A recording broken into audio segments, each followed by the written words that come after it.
나는 일상에서 얼마나 자주 하나님을 경험합니까? 오늘 질문입니다. 일상은 아니더라도 예배 시간, 예배 때 하나님의 임재를 우리는 계속 경험합니까? 지난주에 말씀드린 것처럼 기독교 복음의 핵심은 하나님이 사람과 함께 사시기 위해 이 땅에 오셨다. 그러니 하나님의 임재의 경험이 굉장히 어려운 것이라면 복음은 단지 그림의 떡일 뿐입니다. 그렇죠? 기독교 복음의 핵심이 뭐라고요? 하나님이 사람과 함께 사시기 위해 이 땅에 오셨다입니다. 한번 따라하겠습니다. 하나님이 사람과 함께 사시기 위하여 이 땅에 오셨다. 이 땅에만 오시고 그 다음에 어디로 와야 되죠? 나에게 오셨다. 그렇게 해야 됩니다. 그러니까 지난주에 우리가 잠깐 나눴던 이야기처럼 우리가 뭔가 잘 돼서 오신 게 아니라 하나님이 우리가 할 수 없기 때문에 일방적으로 스스로 혼자서 우리 손잡고 약속하시면서 네가 못해도 나는 올 거다 하고 재물 사익을 주님 혼자 지나가셨다 하는 아브라함 예를 들어서 말씀을 드렸었습니다. 그렇기 때문에 하나님은 늘 우리 곁에 와 계시다는 겁니다. 그러니 하나님의 임재를 경험하지 못한다는 것은 결국 하나님 쪽 문제라기보다는 우리 쪽 문제가 아닐까 하는 생각을 해보는 겁니다. 여러분 저를 한번 보시기 바랍니다. 나, 이거 너, 그 이렇게 말할 때 제가 정진현 전도사님에게 그라고 말할 때는 어떤 관계가 있는 거죠? 둘이서 대화할 때 전도사님은 저기 계신 거예요. 여기 없는 겁니다. 그렇죠? 그래서 그걸 뭐라 그래요? 삼자, 제3자라 그러기도 하고, 제가 중학교 처음에 갈 때 정말 힘들었던 말이 I, my, me 이건 쉬운데 도대체 그게 1인칭이래요. 1인칭이 뭐야? 근데 그 다음에 이제 또 영어를 하는데 you, your, yours 뭐 이러는 거 이게 또 뭐야? 근데 2인칭이래. 왜 2인칭이란 말이 있지? 3인칭은 또 뭐예요? 다 아시네요. 고등학교 들어가서 독일어를 배웠습니다. 그랬더니 또 독일어를 맨 먼저 배우는데 이 인칭 변화를 배우라는 거예요. 데어, 데스, 댐, 디, 데어, 데어, 디, 다스, 데스, 댐, 다스, 데어, 데 뭔지도 모르고 외웠어요. 지금까지 외우고 있잖아요. 그래서 인칭 이야기를 하는데 굉장히 이게 어려웠단 말이에요. 그렇지만 뭐 외우라고 그래서 외웠죠. 우리는 대화에서 인칭을 말할 때 전혀 그걸 생각하지 않고 나와 집사님과 이야기를 하면 그냥 당신, 너 이렇게 됩니다. 그렇죠? 근데 그렇게 대화하던 사람이 갑자기 저쪽으로 사라지면 그 사람은 그가 돼요. 그가. 그렇죠? 이렇게 이야기를 하는 이유는 나와 하나님이 임마누엘 하신 하나님이 3인칭 그인가 그게 아니면 바로 나와 지금 대화하고 있는 당신인가 하는 이야기를 하기 위해서입니다. 하나님은 여전히 이 자리에 존재하십니다. 근데 이 하나님이 뭐와 똑같으냐면 영국 여왕 존재하고 비슷합니다. 영국 여왕은 뉴질랜드 다스리죠, 그렇죠? 네, 뭐 다스리는지 모르지만 그분이 여왕이에요. 20불짜리에도 나와 있고. 근데 그분은 우리 시대와 함께 살고 있죠. 근데 그분이 사는 데는 어디입니까? 영국의 왕궁에서 살고 있죠. 그의 가족이나 특사들이 뉴질랜드 온다면 뉴질랜드가 영국에 속해 있구나 뭐 이런 이야기를 정도만 받아들이지, 통치하는 것도 맞고 그분의 영향력 아래에 있는 것도 맞는데 나는 단 한 번도 영국 여왕에게 당신이라고 말해본 적이 없습니다. 그분은 그냥 그 여왕, 그분일 뿐이에요. 우리에게 있어서 하나님 임재는 그저 영국 여왕 존재 효과 정도만 경험한다는 겁니다. 하나님 나를 통치하시고 그의 은혜 가운데 살고 있다는 것, 그 지배 아래 살고 있다는 것은 실감하지만, 그리고 가끔 운이 좋으면 짧은 순간이나마 하나님의 가까운 임재를 경험하기는 합니다. 그러나 직접 하나님 얼굴을 대면하는 임재는 내 이야기가 아니라 딴 사람 이야기일 때가 너무나 많습니다. 그런데 과연 하나님의 1:1 임재는 그들 중심으로 예를 들어 목사님, 장로님 이런 분들만 누리는 특권, 그리고 일반 성도는 생각하지 못하는 그런 경험인가 하는 것입니다. 하나님의 1:1 임재를 경험하는 것이 어려운 이유가 뭘까요? 하나님의 임재는 특별한 사람에게 특별히 나타나는 경험이라고 생각하기 때문에 그렇습니다. 임재라는 것은 나에게 강하게 오셔서 나를 흔들고 전에 경험하지 못했던 일들을 맛보게 하는 거야 라고 오해하기도 합니다. 우리는 이렇게 하나님의 주권으로 강하게 임재하시는 하나님의 임재에 대해서 들어왔었습니다. 그래서 예배 시간에 하나님의 주권적으로 강력한 임재가 오기 전까지는 그저 3인칭 효과 정도의 임재를 경험할 뿐입니다. 이게 바로 성경을 오해한 것입니다. 하나님이 특별한 사람에게 특별히 임재하시는 것 틀림없습니다. 바울에게도 그랬습니다. 하나님 그렇게 하시죠. 그런데 그 특별한 사람은 바로 예수를 믿어서 하나님의 자녀가 된 바로 나입니다. 아멘. 나는 하나님의 자녀이고 하나님은 나를 찾아오셨습니다. 하나님의 자녀가 된 것은 하나님과 1:1로 대면한다는 축복이고, 이것이 바로 주님께서 이 땅에 오신 이유였습니다. 그러니 그 이유가 사라질 리가 없습니다. 하나님의 자녀면 하나님과 직접 대면하는 2인칭 효과, 당신이라고 그렇게 말할 수 있는 이야기는 결코 다른 사람의 이야기가 될 수 없고 바로 나의 이야기가 되어야 하는 것입니다. 우리는 하나님의 임재가 엄청난 시간을 들여서 기도하고 애쓰는 사람에게 겨우 주어지는 그런 경험으로만 생각하지만, 성경은 오히려 지난주도 말씀드렸지만 그 반대로 말씀하고 있습니다. 창세기 28장 16절에서 19절 말씀, 그 사실을 발견할 수 있습니다. 여러분 혹시 보시면 주보를 참고하셔도 되겠습니다. 한번 보겠습니다. 창세기 28장 16절에서 19절 시작. 야곱이 잠이 깨어 이르되 여호와께서 과연 여기 계시거늘 내가 알지 못하였도다.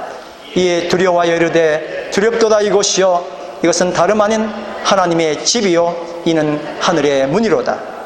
여러분, 야곱은 형과 아버지를 속이고 결국 도망자 신세가 되어서 지금 광야에서 잠을 자는 처량한 신세가 되었습니다. 하나님이 나타나실 만한 예쁜 구석 하나도 없는 상황, 그가 바로 현재 광야에서 돌을 베개하여 잠을 자고 있는 야곱의 모습이었습니다. 그러나 여러분 아시는 것처럼 야곱이 태어나기 전부터 하나님이 그와 함께 하셨습니다. 나기도 전에 이미 야곱을 사랑하였다고 말씀하고 계시기 때문입니다. 그가 거짓말로 아버지를 속였을 때도 도망자 신세가 되었어도 여전히 야곱과 함께 계셨습니다. 하나님은 늘 야곱과 함께 계셨는데 그는 그걸 여태 모르고 있었던 것입니다. 그런데 야곱이 바로 그날 그 밤에 놀라운 사실을 깨닫게 된 것입니다. 한번 따라하겠습니다. 여호와께서 과연 여기 계시거늘 내가 알지 못하였도다. 오늘 그 깨달음이 여러분들에게 다 있게 되기를 간절히 바랍니다. 임마누엘은 하나님이 우리와 함께 하신다 하는 뜻입니다. 임마누엘이 뭐라고요? 하나님이 우리와 함께 하신다. 그건 너 좀 잘하면 함께 할 거야 라는 게 아니라 늘 함께 하신다는 겁니다. 하나님이 가끔 우리 삶의 현장에 이렇게 한번 오셔서 들러보시고 잘하고 있구나. 어떨 때는 말없이 쑥 가시기도 하고, 그렇게 한다는 뜻이 아니라 하나님이 내 삶 중심에, 우리 삶 중심에 구체적으로 들어와 계시다는 뜻입니다. 단지 하나님은 늘 우리와 함께 계시는데 내가 그걸 인정하지 못하거나 느끼지 못할 뿐입니다. 제가 군대 가기 전에, 군대라는 게 뭐 편한 건 아니니까요. 뭔지 모를 익숙하지 않은 경험들이 계속된다는 것 때문에 가기도 전에 겁이 얼마나 많이 났는지 뭐 좀 위로되는 좋은 말 없을까 하고 성경 말씀 찾다가 정말 깜짝 놀랐어요. 세상에 성경에 이런 말씀이 있다니 하고 찾은 게 바로 사도행전 2장 25절에서 28절 말씀이에요. 제가 그 성경 조그마한 쪽복음 성경 들고 거기다가 이걸 엄청나게 아침마다 읽은 거예요. 이 말씀을. 얼마나 안심이 되는지 너무 좋아요. 근데 그때는 제가 거꾸로 읽었어요. 내가 이렇게 읽어야 하나님이 함께 하시는구나 라고 생각해요. 지금 보면 그게 정반대 이야기. 한번 보시겠습니까? 시작. 내가 항상 내 앞에 계신 주를 배웠으며 나로 요동하지 않게 하기 위하여 그가 내 우편에 계시도다. 그러므로 내 마음이 기뻐하였고 내 혀도 즐거워하였으며 육체도 희망에 거하리니 이는 내 영혼을 음부에 버리지 아니하시며 주의 거룩한 자로 썩음을 당하지 않게 하실 것이미로다. 주께서 생명의 길을 내게 보이셨으니 주 앞에서 내게 기쁨이 충만하게 하시리로다. 아멘. 이게 내가 해야 되는 일인 줄 알았어요. 물론 뭐 아닌 것도 알지만 그때는 굉장히 많이 내 위주였었어요. 근데 이 말씀을 다시 곱씹어봐도 내가 항상 내 앞에 계신 주를 뵈면 주님이 거기 계셨는데 내가 보지 못했을 뿐인데 그분이 거기 늘 계셨다는 거예요. 나를 요동하지 않게 하기 위하여 그가 내 좌우에 내 우편에 계시도다. 그게 다윗이 고백했던, 다윗이 보았던 임마누엘 하나님이었습니다. 생각해보면 우리의 현실은 하나님이 나를 가끔 찾으시는 것이 아니라 내가 가끔 하나님을 찾습니다. 하나님 언제나 내 곁에 계신데 내가 하나님 필요할 때 가끔 찾는 그런 형국입니다. 내가 하나님 만나는 것이 어려운 것이 아니라 오히려 하나님이 나를 만나는 것이 더 어렵습니다. 가곡에 이미 오시는지 하는 멋진 가곡이 있습니다. 물망초 꿈꾸는 강가를 돌아 달빛 먼 길 님이 오시는가. 예수님 노래, 예수님 노래. 2주 전인가 3주 전에 우리 가통 모임에서 이걸 예수님 노래라고 했더니 어떤 분 눈시 붉어졌습니다. 아, 그동안 내가 님 찾아가는 줄 알았더니 예수님 나 찾고 계셨네. 이 인간 언제 오나 하고 기다리는 거예요. 갈숲에 이는 바람 그대 발자취가, 흐르는 물소리 그대의 음성인가. 갈 때에 바람이 스치는데 그 사람이 오는 소리인가.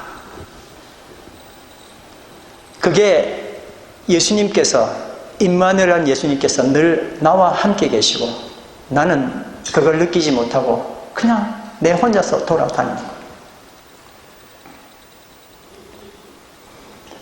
하나님은 모든 사소함 속에서 나를 만나기를 기뻐하십니다. 그러나 나는 내 필요를 얻기 위해서 하나님께로 잠깐 방향을 틀 뿐입니다. 그래서 여러분, 임재의 경험은 내 인생의 목표와 연관이 있습니다. 교회에 와서 예배 드리는 이유가 내 삶의 윤택함이라면, 내 뜻을 성취하기 위해서라면 하나님과의 관계는 3인칭 그저 그에 머물고 말 것입니다. 그런데 내가 하나님의 뜻에 눈을 돌리면 하나님과 2인칭 당신이라고 직접 대화하는 당신의 관계를 맺을 수 있게 됩니다. 여러분, 임마누엘 하나님 3인칭도 임마누엘이에요. 그분이라고 하면 되니까요. 근데 당신이라고, 너라고 듣는 그 대답, 주님께서 나에게 너라고 실질적으로 말씀하시는 그 2인칭의 대화는 우리의 목표가 달라질 때 가능한 것입니다. 골로새서 3장 1절에서 4절 오늘 본문 말씀입니다. 다 같이 한번 읽겠습니다. 그러므로 여러분이 시작. 그러므로 여러분이 그리스도와 함께 살려주심을 받았으면 위에 있는 것들을 추구하십시오. 거기에는 그리스도께서 하나님의 오른쪽에 앉아 계십니다. 여러분은 땅에 있는 것들을 생각하지 말고 위에 있는 것들을 생각하십시오.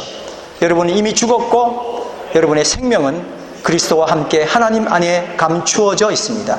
여러분의 생명이신 그리스도께서 나타나실 때에 여러분도 그분과 함께 영광에 쌓여 나타날 것입니다. 아멘.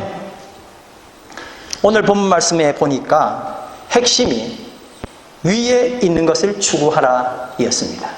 뭐라고요? 위에 있는 것을 추구하라. 우리가 매주 예배 시간 끝에 파송의 찬양으로 주기도문 찬양 드립니다. 그 중에서 뜻이 하늘에서 이루어진 것 같이 땅에서도 이루어지이다. 이 고백을 삶으로 살아나가는 것을 말합니다. 위의 것을 추구한다는 것은 뜻이 하늘에서 이루어진 것 같이 땅에서도 이루어지이다입니다. 하나님과 2인칭 관계가 바르게 성립될 수 있는 방법은 하늘의 뜻을 어떻게 땅에서 이루는가에 있습니다. 따라하겠습니다. 하늘의 뜻을 어떻게 땅에서 이루어내는가. 이게 바로 삶이 예배고 예배가 삶이 된 이야기입니다. 그런데 반대로 땅의 뜻이, 내 뜻이 어떻게 하늘에 받아들여질 것인가. 이것을 목표로 예배에 참여한 사람들이 있습니다. 교회는 똑같이 오잖아요. 사도행 3장에 보면 안진뱅이가 교회에 왔습니다. 그리고 베드로와 요한도 교회에 왔습니다. 그들이 오는 방향은 교회였습니다. 한 사람은 뭐 하기 위해서요? 구걸하기 위해서. 또 한 사람은 뭐 하기 위해서요? 제 기도 시간에 기도하러 왔습니다. 주님을 만나기 위해서 왔죠. 교회에 오는 사람은 두 가지 종류가 있습니다. 하나는 내 뜻을 하늘에 알기 위해서, 그리고 한 사람은 하늘의 뜻을 내 가운데 이루기 위해서입니다.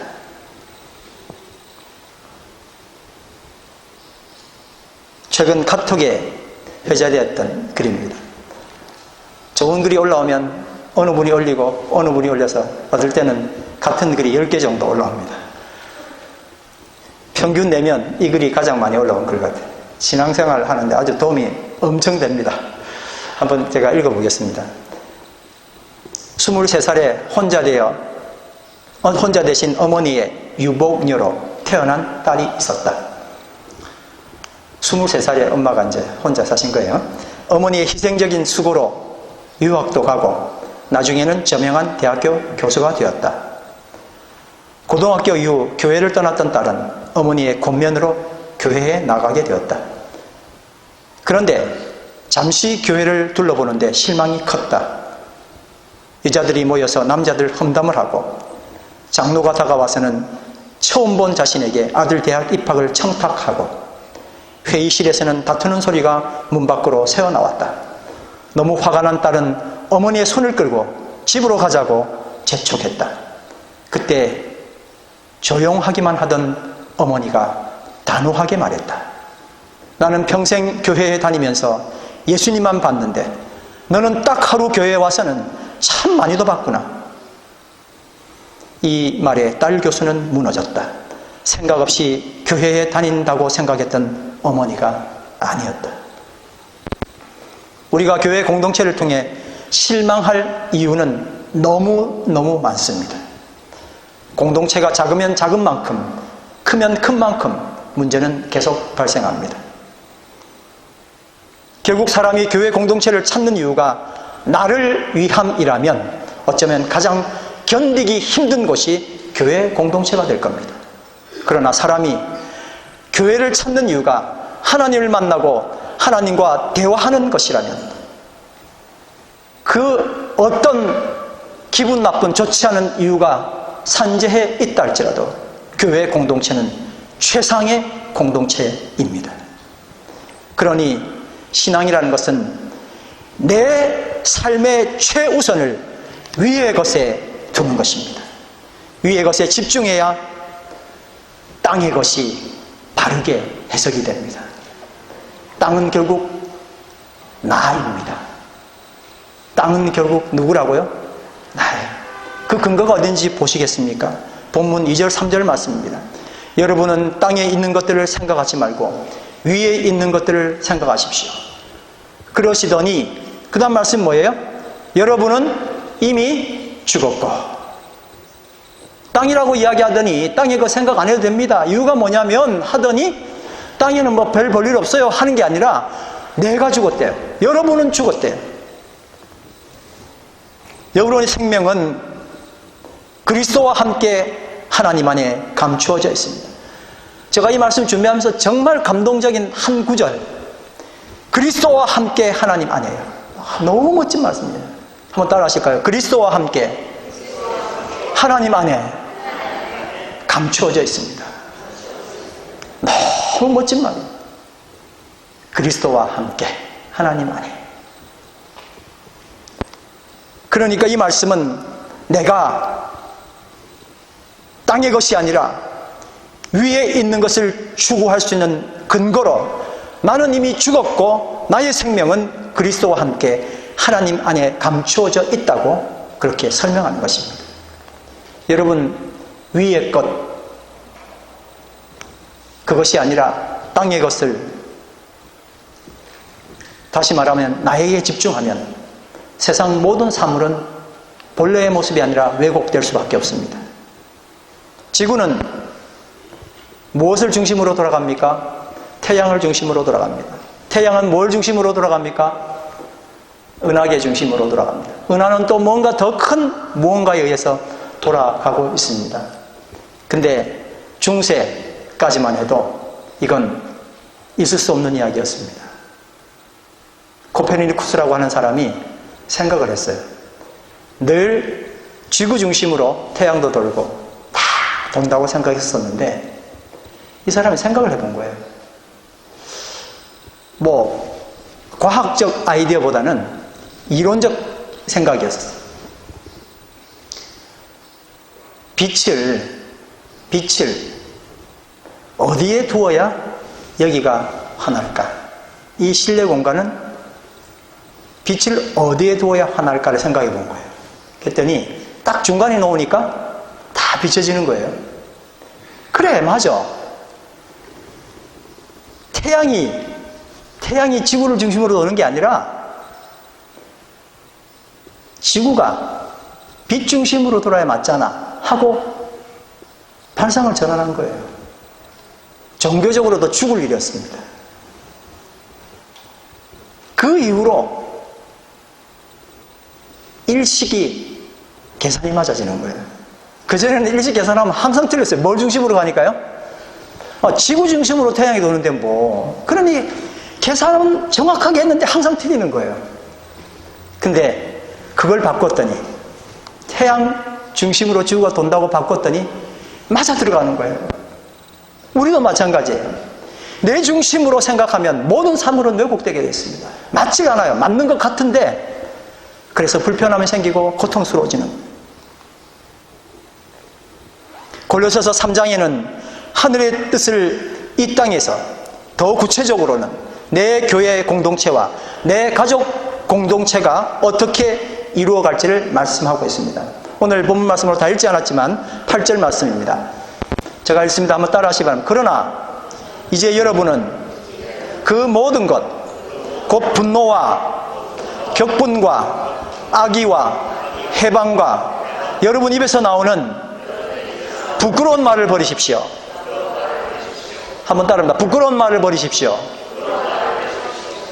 나는 나를 힘들게 하고 피해주는 재수 없는 상대와 싸우기 위해서 내가 그때 이 말을 했었어야 되는데 왜 이 말을 준비를 안 했지? 나 왜 이렇게 멍청하지? 이러고 있으면서 하루 종일 밤새워 그 인간에게 한번 팍 던질 말을 준비합니다. 그 결과 가끔 승리의 기쁨도 만끽하지요. 하지만 그것이 바로 제 속을 까맣게 태워 먹으면서도 얻어지는 기쁨인 줄 모릅니다. 여러분, 언발에 오줌 눈다는 이야기 있죠. 추워 죽겠는데 그 발을 녹이기 위해서 거기다 오줌을 넣는다는 겁니다. 추운 지역에서. 너무 추운데 방법이 없어요. 그래서 오두막에 있는 울타리를 하나 뜯어서 불 떼는 것과 똑같습니다. 얼마나 잠깐의 따뜻함은 있겠지만 그를 지속적으로 춥게 만듭니까?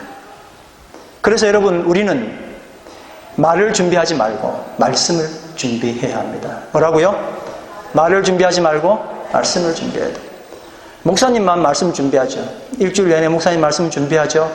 그게 아니라 크리스찬이면 누구나 다 뭐를 준비해야 된다고요? 말씀을 준비해야 돼요. 말을 준비해서 어떻게 달라들까? 어떻게 골탕 먹일까? 어떻게 해야지 내가 이길까를 준비하는 것이 아니라 말씀을 준비하시길 간절히 바랍니다. 어떻게 그게 가능할까요? 너무나 감사하게도 매일 큐티, 성경 암송, 성경 연구, 영어 성경, 성경 필사, 성경 읽기, 말씀 간증, 이런 말씀과 관계되는 우리 교회에 정말 멋진 소규모 말씀 공동체가 있는 것은 얼마나 다행인지 모르겠습니다. 나를 말씀으로 살려내고 공동체를 살려내는 정말 숭고한 모임인 것입니다. 그러니 말씀은 설교만을 위하여 존재하는 것이 아닙니다. 일상의 삶을 위하여 말씀을 준비하는 것입니다. 아멘? 말씀을 준비하시기 바랍니다. 스스로에게 한번 이야기합니다. 말씀을 준비하자. 그 앞에는 뭐예요? 말을 준비하지 말고. 네. 내가 이 말하면 확 이기지. 아무리 이겨봐야 뭐 하는 거라고요? 언발에 오줌 누기. 네. 다시 한번 따라합니다. 말을 준비하지 말고 말씀을 준비하자. 뭐로 할 수 있어요? 큐티 만나 들어오시기 바랍니다. 암송 만나, 읽기 만나에 들어오시기 바랍니다. 필사 만나에 들어오시기 바랍니다. 17절 말씀 다 같이 읽겠습니다.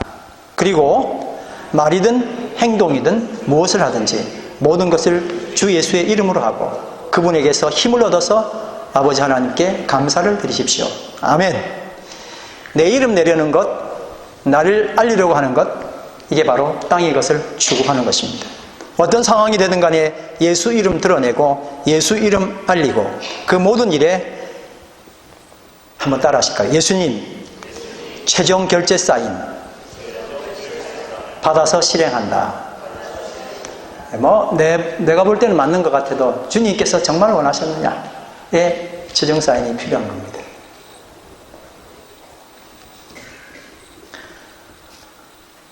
어떤 분은 이렇게 이야기합니다. 나는 내 이름 내는데 별 관심 없어요. 이름 내봐야 나오지도 않고. 그리고 내 나이 이 정도 돼가지고 이름 냅니까?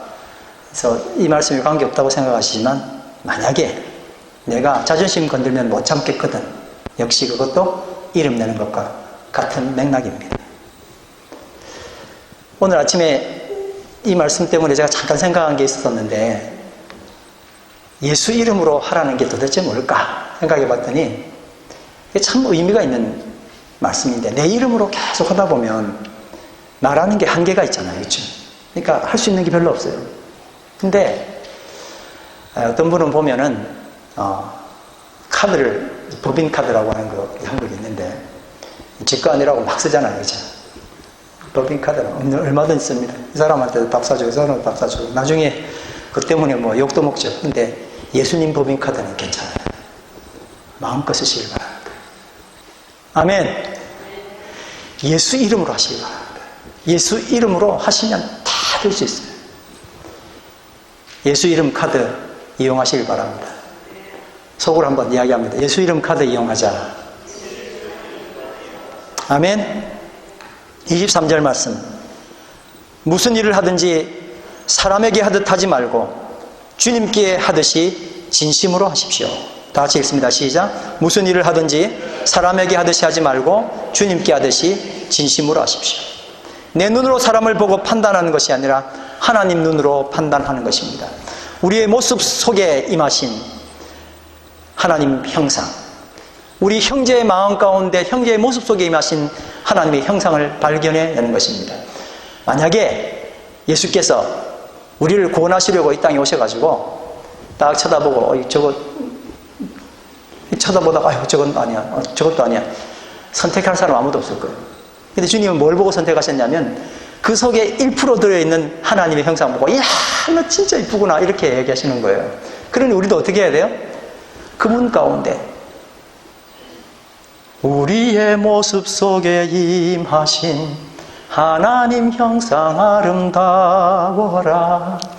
존귀한 주의 자녀 됐으니 사랑하며 섬기리. 아멘. 그분의 조금 진짜 아닌데 하고 엉터리를 보는 게 아니라 그 속에 임하신 뭐를 본다고요? 주님의 형상을 발견하는 거예요. 그게 죽게 하듯 할 수 있는 비결입니다. 오늘 대림절 세 번째 주일입니다. 그 이름이 임마누엘이신 예수님, 그 이름 의미대로 우리와 함께 하시기 위하여 이 땅에 오셨습니다.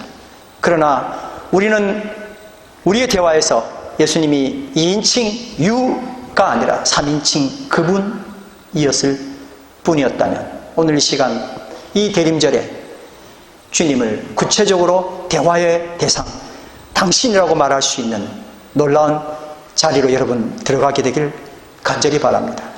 주님은 더 이상 미루지 말고 내 마음 문을 열기를 기다리십니다. 계시록 3장 20절 말씀 다 같이 읽습니다. 시작. 보아라, 내가 문 밖에 서서 문을 두드리고 있다.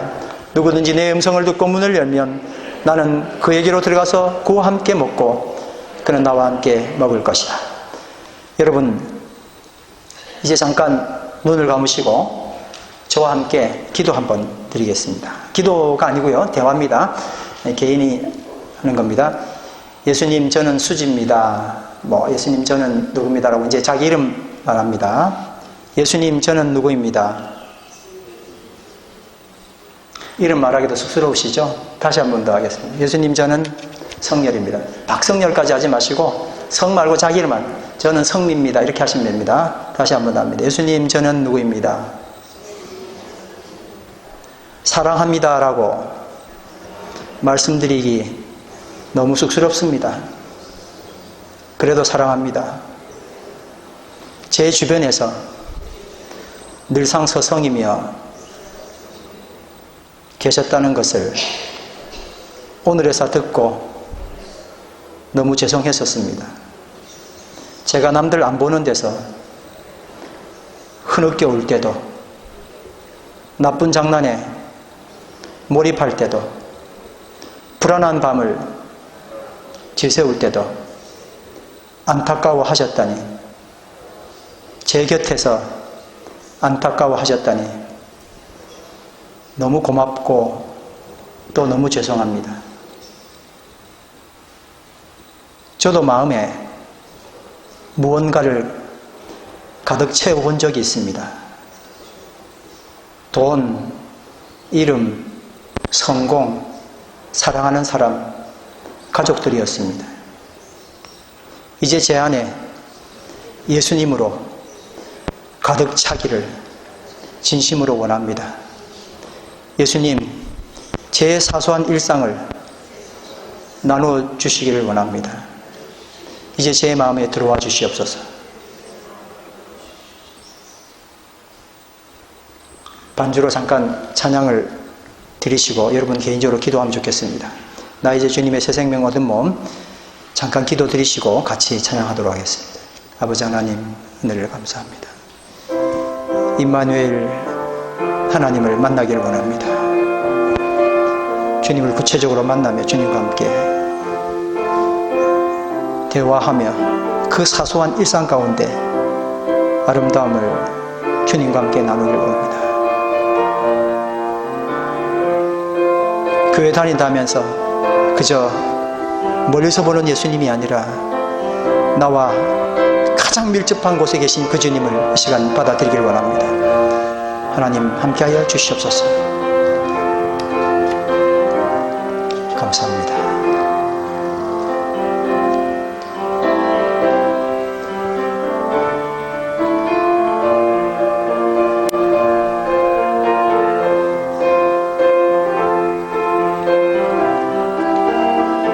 다 같이 일어나셔서 찬양 드리겠습니다. 나 이제 주님의 새 생명 얻은 몸 옛것은 지나고 새 사람이로다. 그 생명 내 맘에 강같이 흐르고 그 사랑 내게서 해같이 빛난 주 안에 감추인 주 안에 감추인 새 생명 얻으니 이전에 졌던 것 이제는 값없다. 하늘의 은혜와 평화를 맛보니 찬송과 기도로 주 함께 살리 영생을 누리며 주 안에 살리라. 오늘도 내일도 주 함께 산천도 초목도 새 것이 되었고 죄인도 원수도 친구로 산천도 초목도 다시 합니다. 산천도 초목도 새 것이 되었고 죄인도 원수도 친구로 변한다. 새 생명 얻은 자 영생을 맛보니 주님을 모신 맘 새 하늘 주 따라가는 길 험하고 멀어도 찬송을 부르며 뒤따라가리라. 나 주를 모시고 영원히 살리라. 날마다 섬기며 주 함께 살림 영생을 누리며 주 안에 살리라. 오늘도 내일도 주 영생을 누리며 주 안에 살리라.